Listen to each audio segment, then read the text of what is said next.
Hello, and you're watching World News here on TVP World. It's 12 o'clock live in Warsaw. Poland's foreign minister has defended continued support for Ukraine with a heated exchange on social media. The row comes as a presidential veto raises questions about funding Starlink internet for Ukraine and financial aid to Ukrainians in Poland. When it comes to the reasonableness of aiding Ukraine, Foreign Minister Radosław Sikorski has no doubts. By helping Ukraine, we keep Putin's army away from our borders, which is in the interest also financial of Polish taxpayers. His post was in response to Sławomir Mencen, the leader of the Confederation Party, who argued that if Ukraine wants Starlink, it should pay for it itself. Polish taxpayers' money should go towards the needs of Poles. The dispute follows President Karol Nawrocki's decision to veto an amendment to the law on assistance for Ukrainian citizens.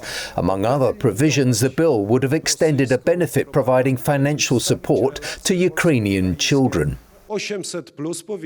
I believe that family benefits should only be granted to those Ukrainians who make the effort to work in Poland, the same with healthcare. Deputy Prime Minister Krzysztof Gawkowski warned that the veto could cut off internet access for Ukrainian schools, hospitals and frontline units, as the bill was intended to fund Starlink services beyond September. With his decision regarding the Act on Assistance to the Citizens of Ukraine, Karol Nawrocki is effectively disconnecting Ukraine from the internet. The Office of the President insists Starlink will not be switched off and says a new draft law will be submitted to Parliament in September. Nawrocki also doubled down on his criticism of Ukrainians throughout history, bringing up Ukrainian nationalist Stepan Bandera, who committed atrocities against Poles 80 years ago. I believe this bill should clearly address Bandera and equate the Bandera symbol in the criminal code with symbols corresponding to German National Socialism, commonly known as Nazism, and Soviet communism. Ukrainian media, citing unofficial sources, have reported that Kyiv has warned Poland that such a move could trigger a response from the Ukrainian authorities. A Polish soldier was injured Monday evening while trying to prevent an illegal border crossing by a group of aggressive migrants near the village of Cheremcha in the Podlasie region. The incident occurred when a flashbang grenade detonated, injuring the soldier's left hand. The soldier, part of the Podlasie task force, received first aid on site and was later transported to a hospital in the city of Białystok for treatment. He is now reportedly in stable condition. The operational command of the Polish Armed Forces has emphasized that flashbang grenades are standard equipment used by the military as part of direct coercive measures. The military police are currently investigating the incident.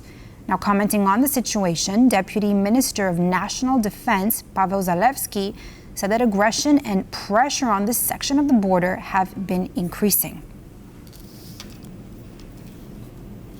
Ukraine is sounding the alarm as Russia and Belarus prepare for major military drills near its border. Kyiv is warning against any provocations, especially given the precedent set in 2021. Tensions are rising ahead of next month's Zapad 2025 military exercises, with Ukraine warning Belarus not to provoke conflict during the joint drills with Russia. Kyiv's foreign ministry says similar exercises in 2021 were used to mask a major Russian troop buildup ahead of the full-scale invasion. Officials are urging Minsk to keep its forces away from the border, calling any provocation reckless. Belarus, though, denies any hostile intent. The drills are expected to include nuclear weapons, simulations, and tests of hypersonic missiles, raising concerns across Eastern Europe, including in Poland and the Baltics. Ukrainian President Volodymyr Zelensky met on Monday with a delegation from the international parliamentary network United for Ukraine. During the meeting in Kyiv, Zelensky thanked the attendees for their continuous support. The leaders discussed Ukraine's future, security guarantees, and the outcomes of the recent meetings in Washington, D.C. First of all, I'm so happy to to thank you for your support and that you are here. And U4U is a great platform that each year great parliamentarians from all our continent support Ukraine. And this is a great signal of unity. I'm not comparing it with a weapon and with other strengths. I mean that what your countries help us and humanitarian support, I'm not comparing this, but political signals are very important. Last political signal was, I think, very strong when we had conversation with all the leaders of Europe, and then part of Europe came with me, with Ukraine, to Oval Office and showed real unity around Ukraine. And it was really, I think, big success that we could organize involving the United States in connection with Europe to security guarantees for Ukraine. We don't know what security guarantees will be, really, but we can count on the support of Europe and the United States. And I think this unity between Europe and the United States is crucial for today's security for Ukraine and Europe, by the way. China's President Xi Jinping told the visiting Russian parliament speaker that Beijing and Moscow should jointly safeguard their security and development interests. During a meeting with Vyacheslav Volodin, the chairman of Russia's lower house of parliament, Xi suggested the two nations build a more equitable international order. The comments come after President Donald Trump said he may impose massive sanctions on Moscow in a bid to end Russia's invasion of Ukraine. On Monday, Trump urged China to provide the United States with rare earth minerals and magnets as he threatened tariffs of up to 200%. Russia's President Vladimir Putin will visit China this weekend for a security forum attended by world leaders from the global south. MPs in Lithuania are due to vote later on Tuesday to confirm Inga Ruginiense as the country's new prime minister. It comes after a new ruling coalition was formed on Monday. The move follows the resignation of the government under Gintautas Paluckas, who stepped down at the end of July amid a series of corruption allegations. One of the groups making up the new coalition is the Electoral Action of Poles in Lithuania party. They will be represented by 3 MPs of Polish nationality. The new government will command 82 seats in Lithuania's 141-member parliament. Canadian Prime Minister Mark Carney arrived in Warsaw on Monday for an official state visit, meeting with Polish President Karol Nawrocki and Prime Minister Donald Tusk. The visit underscores a growing partnership between Ottawa and Warsaw. Bernard Otterstein from the Polish-Canadian Chamber of Commerce says that in addition to deepening defense collaboration, the two countries are also expecting to deepen trade relations. There's a massive amount of trade happening right now between Canada and Poland. That's a key partner.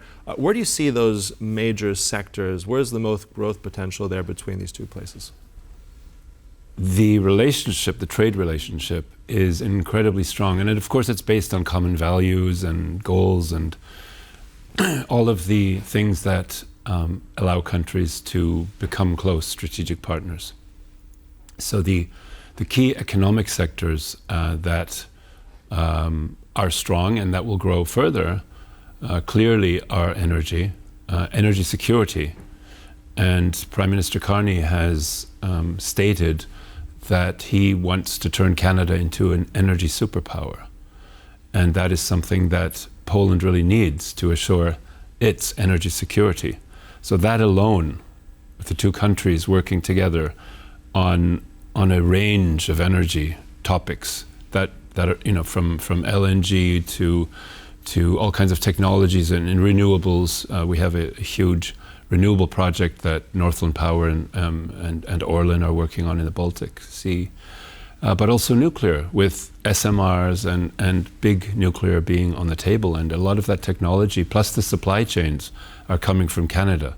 So I think that and of course we have Poland with a lot of technical knowledge, know-how, prowess as well.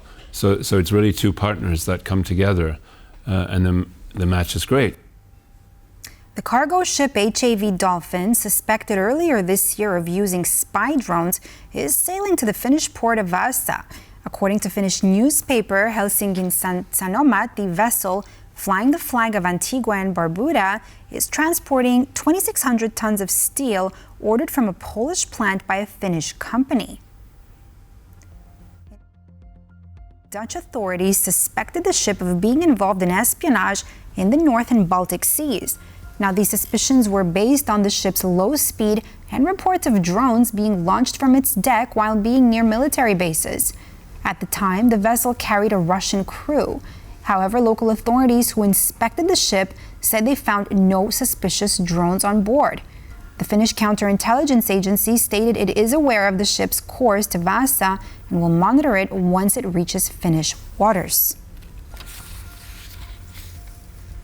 The trial of the Cook Islands flagged oil tanker Eagle S, which caused massive damage to underwater Baltic Sea infrastructure last year, has begun in Helsinki.